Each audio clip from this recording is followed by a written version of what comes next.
કોઈ પણ વાર્તાની શરૂઆત થાય ને ત્યારે તેનો અંત લેખકે નક્કી કરી લીધો હોય છે. સૂરજ, તારા, અક્ષા. And this is Arav here.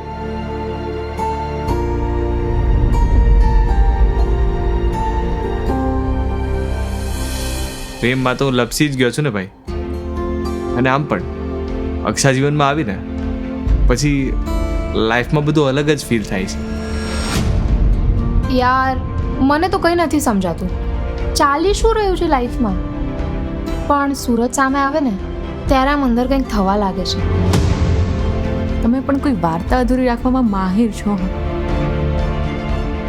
જો તમે ઈચ્છો ને તો પૂરી કરી શકશો.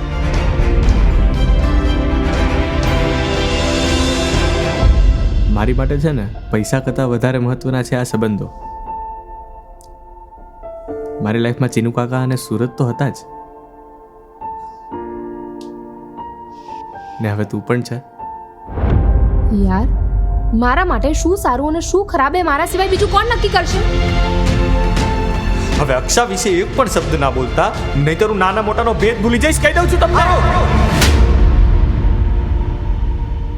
માણસો જેનાથી દૂર ભાગે ને તે જ તેની નજીક આવે છે.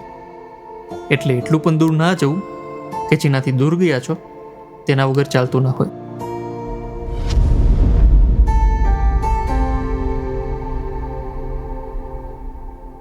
એ